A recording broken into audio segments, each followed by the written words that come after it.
Bonjour, concevoir et monter un projet, c'est être acteur de sa vie. Et pour vous aider à devenir acteur de votre vie, T'inquiète, je gère reçoit chaque semaine de jeunes entrepreneurs. Et cette semaine, T'inquiète, je gère a le plaisir d'accueillir Camille Vatel qui travaille actuellement à son projet Studio Cutis. Camille, bonjour. Bonjour. Qu'est-ce que c'est que le Studio Cutis ? Alors Studio Cutis, c'est une marque d'emballage éco-conçu et réutilisable et qui soit aussi beau et pratique. D'accord, c'est-à-dire concrètement ? Donc concrètement, des emballages qui sont destinés à être réutilisés pour résoudre le problème de pollution des emballages à la source. Comment vous est venue l'idée de créer ces emballages éco-conçus et réutilisables ? Donc l'idée est apparue en regardant tout simplement une vidéo sur internet sur les sacs à vrac que j'ai trouvé en fait basique et pas forcément facile à manipuler.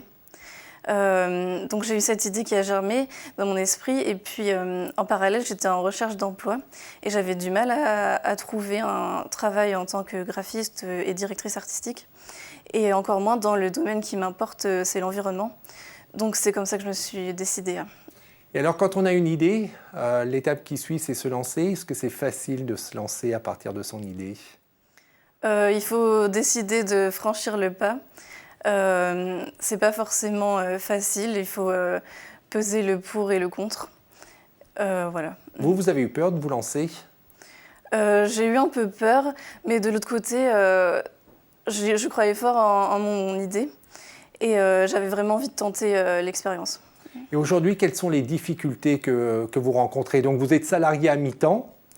Et par ailleurs, donc, le mi-temps qui vous reste, vous le consacrez à votre projet. Quelles sont les difficultés que vous rencontrez ? Donc, ce que j'ai pu rencontrer comme difficulté, c'est trouver le bon interlocuteur quand j'avais des questions précises. Et puis aussi réussir à m'organiser, à toujours mettre en avant les priorités, garder ses objectifs en tête. Alors si on reprend ces deux points, l'organisation et le bon interlocuteur, on va commencer par le bon interlocuteur. Comment on le trouve ? Comment vous avez surmonté la difficulté de trouver le bon interlocuteur ? Donc surtout, il faut être tenace quand on a une question précise et puis ne pas hésiter à aller vers les autres, vers toutes les personnes en fait qui pourraient nous renseigner. Elles ne vont pas nous repousser, elles vont bien souvent nous aider, nous conseiller, nous inspirer. Donc ne pas hésiter à aller vers les autres. Moi, j'étais beaucoup plus timide avant. Et être tenace, oui. Et même si la personne qu'on interroge n'a pas la réponse, peut-être que son réseau a la réponse à la question qu'on pose. C'est ça. Et le deuxième point qui est important, c'est l'organisation, parce qu'effectivement, on a plein de choses à faire quand on se lance. Donc, qu'est-ce qui vous a permis de vous organiser et de mettre les priorités ? Alors, j'ai toujours tenu aussi à être accompagnée dans mon projet. Et j'aime bien faire le point avec justement les différentes personnes qui m'accompagnent. Ça me permet de prendre un peu de recul et d'avoir un avis extérieur. Et c'est là qu'on met tout à plat et qu'on regarde les priorités où j'en suis par rapport à mes objectifs. C'est de bien tenir un planning aussi. Et donc concrètement, au-delà de ces interlocuteurs, est-ce qu'il y a des outils qui vous ont permis de définir ces priorités et de vous organiser ? Non, il n'y a pas d'outil pour définir mes priorités. C'est moi qui ai fixé mes objectifs et qui ai décidé.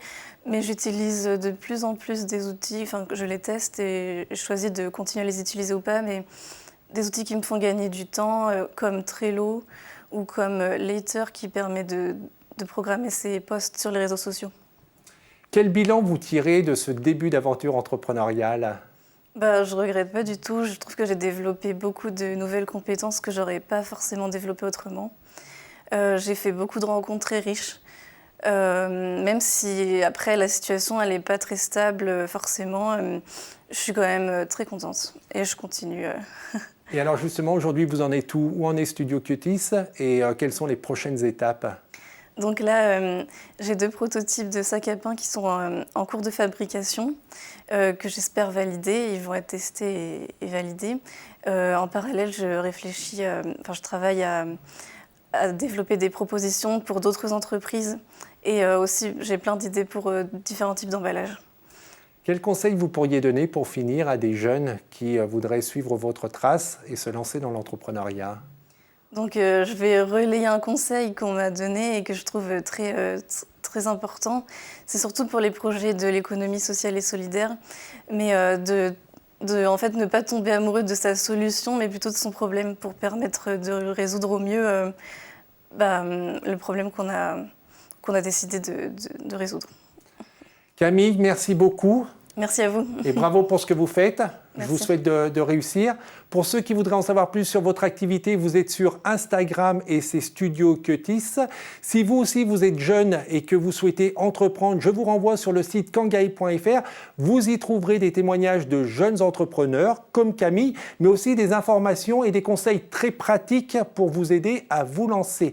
Pour revoir cette émission, c'est demain.fr. On se retrouve la semaine prochaine, mais en attendant... T'inquiète, je gère.